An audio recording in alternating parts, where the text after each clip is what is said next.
حضرت قبلہ صاحبزادہ شہزادہ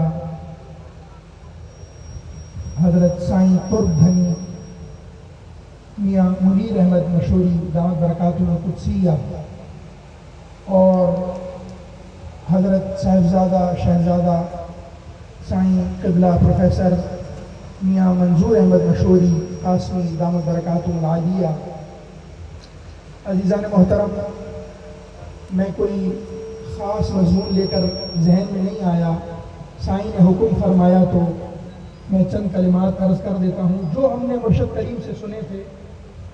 حضرت صاحب محدث مشوری قدس اللہ سرہ العزیز کے حوالے سے آپ فرماتے تھے کہ حضرت صاحب رضی اللہ تعالی عنہ آپ نے جب مشوری شریف کی مسجد کی بنیاد رکھی نا، اور جب مسجد مکمل ہو کر تعمیر ہو گئی تو فرمایا کہ اس مسجد کو تالا لگا دیا، اور تالا لگانے کے بعد فرمانے لگے کہ دادا مرشد نے فرمایا کہ جب تک حضور علیہ الصلوۃ والسلام اس مسجد میں نہیں آئیں گے میں نہیں کھولوں گا۔ اور فرماتے ہیں کہ پھر 3 دن آپ نے انتظار فرمایا، 3 دن انتظار فرمانے کے بعد سائیں وضو فرمانے کے لیے تشریف لے گئے ہیں، درود شریف پڑھیے ذرا۔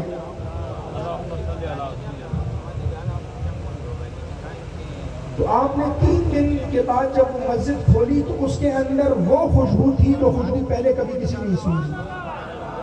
آپ نے فرمایا کہ اس میں حضور نے نماز پڑھ لی ہے، اب اسی میں ہی نماز ہوا کرے گی۔ میں نے اسی نسبت سے قرآن کریم کی ایک آیہ کریمہ سنی تلاوت فرمائی ہے۔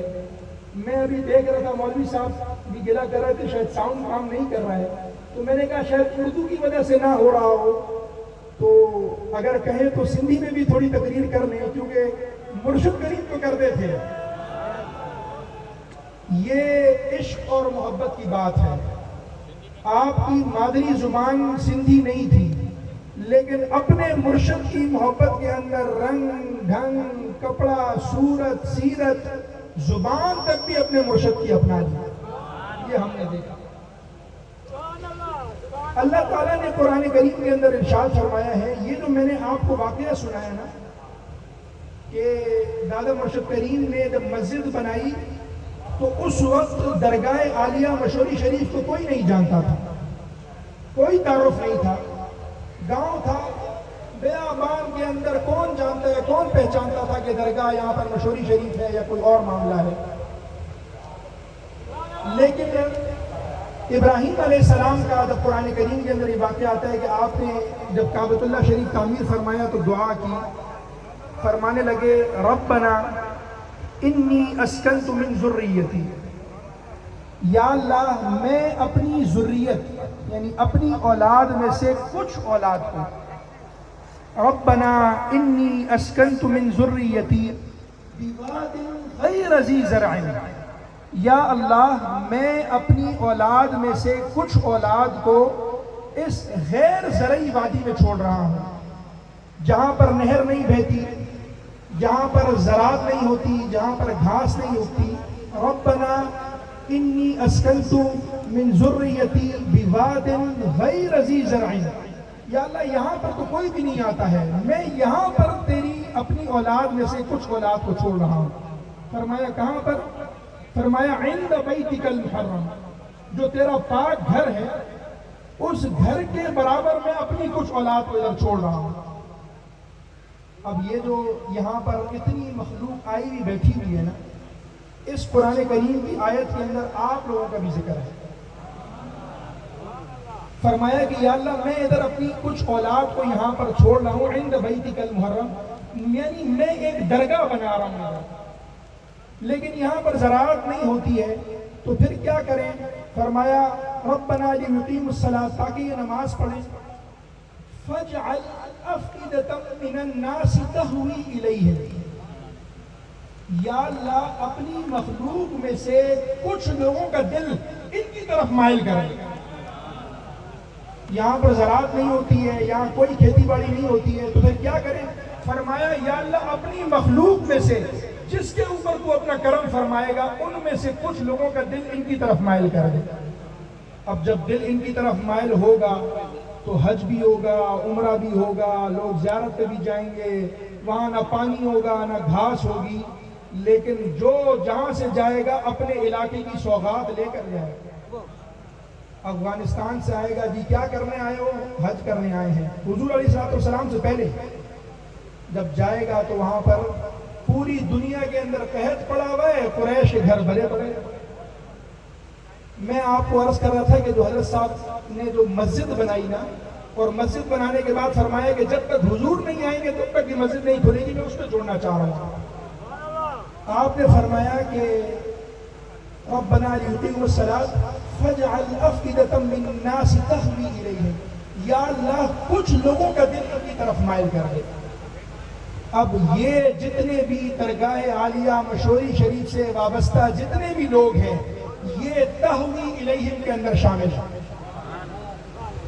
آپ لوگوں کا دل مائل ہوا ہے نا اس طرف، یار صبح 8 بجے سے پروگرام جاری ہے، گرمی کے اندر یہاں اسٹیج پر پنکھے چل رہے ہیں، ہمارا پسینوں سے برا حال ہو رہا ہے، وہاں گرمی ہے، پریشانی ہے، گھر میں روٹی نہیں ہے کیا؟ بہت روٹی ہے، بہت اچھے اچھے کھانے ہیں۔ یہ وہ عشق ہے جو یہاں کھینچ کر لایا ہوا ہے، یہ کچھ اور چیز ہے، یہ کسی اور چیز کا نام ہے۔ یہ چیز اگر کسی مولوی صاحب کو بولو کہ یار یہ کیوں مخلوق ایسے ہو گئی ہے، تو کوئی مولوی نہیں سمجھا سکتا، وہ اس کو وہ دیوانہ ہے، وہ کہے گا ناصح تیرا خیال بجا مشورہ درست، کچھ سوجتا نہیں در جانا نہ دیکھ کر۔ ہم کیا کریں، ہم عاشق ہیں۔ اللہ تبارک و تعالیٰ نے جس طریقے سے، اور پھر یہ بھی آپ کو بتا دوں، یہ حضور محبوب مرشد کریم فرمایا کرتے تھے، جب یہ ادھر فقیرہ گوٹ کے اندر ہوا تو فرماتے تھے کہ سائیں آپ پہاڑ کی چوٹی پر بھی جا کر بیٹھے، وہاں پر بھی میلہ لگے گا۔ یہ فرماتے تھے، آپ کے الفاظ مبارک ہیں۔ کیوں؟ فرماتے تھے کہ میرے مرشد کی اولاد جس جگہ پر جا کر بیٹھے گی وہاں میلہ لگے گا۔ تو یہ تہوی الیہم کے اندر ہے نا، اللہ تبارک و تعالیٰ نے جن پر اپنا کرم فرمایا ہے تو مخلوق کا دل ان کی طرف موڑ دیا ہے، تو ان کے اوپر جس کا دل ان کی طرف موڑا ہے ان کے اوپر مہربانی ہے۔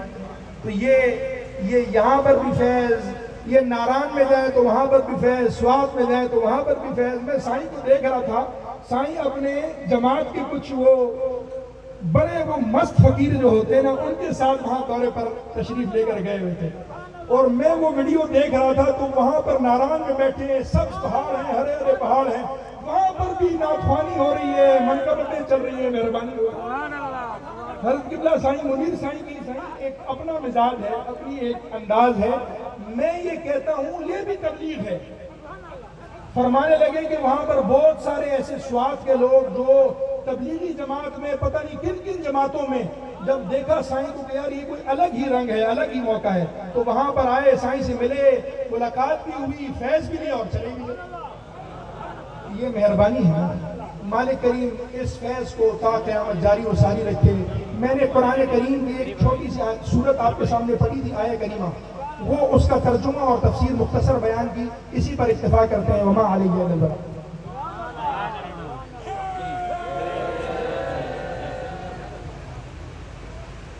سائیں کے حکم پہ دو شعر پیش کر رہا ہوں، درود پاک پڑھیے۔ صلی اللہ علیہ یا رسول اللہ۔